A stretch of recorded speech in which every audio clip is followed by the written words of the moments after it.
Friends, welcome back to my channel women's health talk. और यहाँ पर हम बात करते हैं विमेंस के हेल्थ से रिलेटेड टॉपिक्स पर।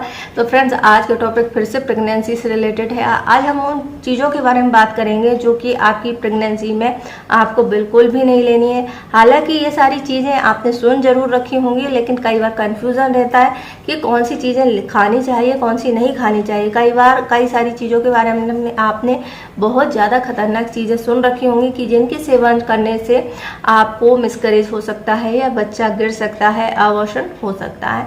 तो आज हम उन चीज़ों के बारे में बात करेंगे विद रीज़न कि कब आपको ये चीज़ें लेनी है और कब नहीं लेनी है। तो चलिए वीडियो शुरू करते हैं और जानते हैं वो चीज़ें जो आपको प्रेगनेंसी टाइम में नहीं लेनी। अगर हम प्रेगनेंसी टाइम की बात करें तो बहुत ही नाजुक टाइम होता है और पूरे 9 महीने की जो प्रेगनेंसी है वो हेल्दी तरीके से हो जाए तो एक हेल्दी बेबी को जन्म दे सकते हैं। लेकिन 9 महीने का जो टाइम होता है काफ़ी लंबा होता है और छोटी छोटी बातों पर ध्यान देने की ज़रूरत होती है। इनमें भी अगर हम बात करें तो शुरुआत के जो 3 महीने होते हैं, जिन्हें हम फर्स्ट ट्राइमेस्टर कहते हैं, बहुत ही ज़्यादा इंपॉर्टेंट होते हैं और ऐसे में आपको बहुत ज़्यादा क्योर करने की ज़रूरत होती है। वो इसलिए क्योंकि जो भी मिसकैरेज के चांसेस होते हैं, अबॉर्शन होते हैं, वो मोस्टली ये शुरुआती 3 महीने में होते हैं। तो ज़रूरी होता है कि हमको हर एक छोटी छोटी चीज़ के बारे में जानकारी हो। तो आज हम उन फूड्स के बारे में बात करेंगे जो आपको शुरुआती 3 महीने में तो बिल्कुल भी नहीं लेने हैं, क्योंकि इनमें कुछ ऐसी चीज़ें होती हैं जो आपके बच्चे को गिरा सकती हैं या भ्रूण गिरा सकती हैं। तो इसलिए ज़रूरी है कि इन चीज़ों के बारे में आपको पता होना चाहिए। तो चलिए सबसे पहले हम चीज़ की बात करें तो वो होता है एलोवेरा। एलोवेरा बहुत ही ज़्यादा पौष्टिक होता है, बहुत ज़्यादा पोषक तत्वों के साथ में होता है और इसका यूज़ आजकल बहुत ज़्यादा बढ़ गया है। एलोवेरा जूस, आंवला जूस, हर कोई डाइजेशन के लिए ले रहा है, बालों के लिए ले रहा है, एजिंग के लिए ले रहा है, स्किन के लिए ले रहा है। तो अगर आपकी प्रेगनेंसी टाइम है या आपने कंसीव कर लिया है तो एलोवेरा जूस लेने की गलती ना करें। एलोवेरा जो जेल होता है वो बहुत ही ज़्यादा नुकसानदायक हो सकता है आपके फर्स्ट ट्राइमेस्टर तक।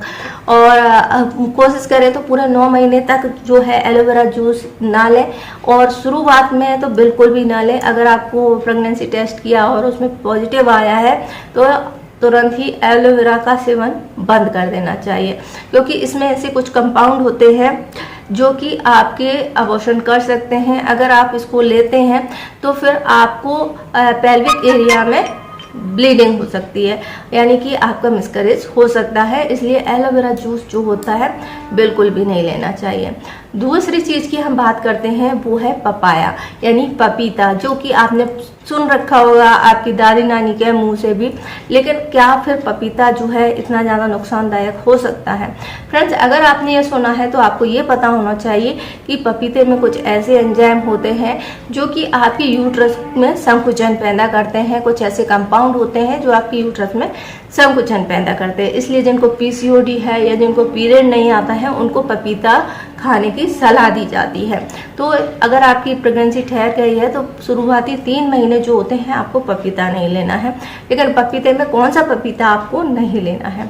इनमें अगर हम स्टडी की बात करें तो स्टडी में ये पाया गया कि जो हरा पपीता होता है या फिर अधपका होता है, अधपका यानी कि आधा हरा है थोड़ा बहुत पीला है, इस तरीके जो पपीते आते हैं मार्केट में आपको आराम से मिल जाते हैं और ठेले वाले अक्सर ही केमिकल से इन पपीतों को पकाते हैं। इसलिए आपको शुरुआत के 3 महीने में जो है ये पपीते का इस्तेमाल नहीं करना है। एंजाइम होता है जो कि अबॉर्शन के लिए जिम्मेदार होता है। तो अगर आप पपीते का सेवन करते हैं तो आपको ये नुकसान हो सकता है।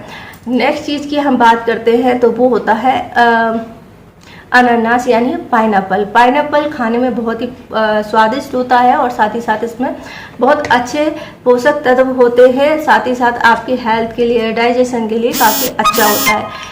लेकिन अगर आपकी कंसीव कर लिया है तो फिर आपको ये भी इसका यूज़ शुरुआती 3 महीने तक नहीं करना है, चाहे फल के रूप में हो या फिर जूस के रूप में। आपको कैसे भी इसका इस्तेमाल नहीं करना है, क्योंकि ये आपके लिए हानिकारक साबित हो सकता है। इसमें ब्रोमेलिन पाया जाता है जो कि पेट में संकुचन या ऐंठन पैदा करता है और इसकी वजह से मिसकैरेज हो सकता है।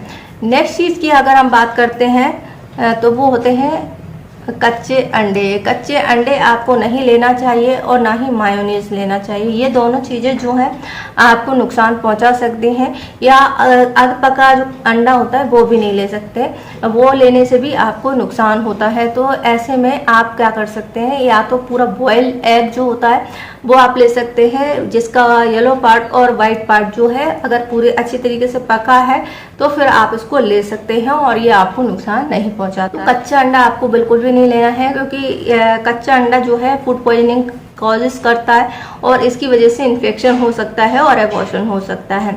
नेक्स्ट चीज़ होती है सहजना, मुनगा, या फिर आप किसी और नाम से इसको जानते हो, सहजने की फली।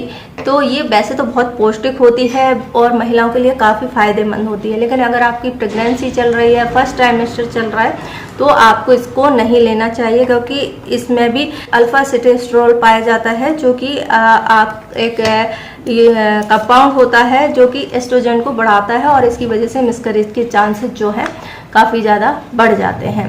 तो ये भी आपको प्रेगनेंसी टाइम में नहीं लेना है। नेक्स्ट चीज़ होती है तिल के बीज। तिल के बीज जो होते हैं वैसे तो पौष्टिक होते हैं, लेकिन प्रेग्नेंट महिलाओं के लिए जिनका शुरुआती टाइम चल रहा है उनको नहीं लेना चाहिए और ये आपको नुकसान पहुंचाते हैं। तो अगर तिल के बीज का सेवन की अगर हम बात करते हैं तो जो सफ़ेद तिल होता है वो नहीं लेना चाहिए, और काले तिल हैं वो आप ले सकते हैं, वो भी लास्ट मंथ में जैसे ही आपकी डिलीवरी डेट जो है पास में आती है आप काले तिल का इस्तेमाल शुरू कर सकते हैं, क्योंकि ये आपकी नॉर्मल डिलीवरी के लिए हेल्प करता है। तो ये डिलीवरी में हेल्प करता है, तो इसका मतलब ये है कि ये आपके अबॉर्शन भी कर सकता है अगर आप इसे शुरुआती स्टेज में लेते हैं। तो प्रेगनेंसी की शुरुआती जो 3 महीने होते हैं बहुत ही इंपॉर्टेंट होते हैं और इन्हीं सभी चीज़ों का हमको ध्यान देने की ज़रूरत होती है। तो आई होप आपको ये जानकारी पसंद आई होगी। जानकारी पसंद आए तो वीडियो को लाइक कर सकते हैं, शेयर कर सकते हैं, हमारे चैनल को सब्सक्राइब कर सकते हैं। इससे जुड़ा हुआ कोई क्वेश्चन है तो आप हमसे पूछ सकते हैं, हम इंस्टाग्राम पर फॉलो कर सकते हैं, हमें ज्वाइन कर सकते हैं। वीडियो देखने के लिए आपका धन्यवाद।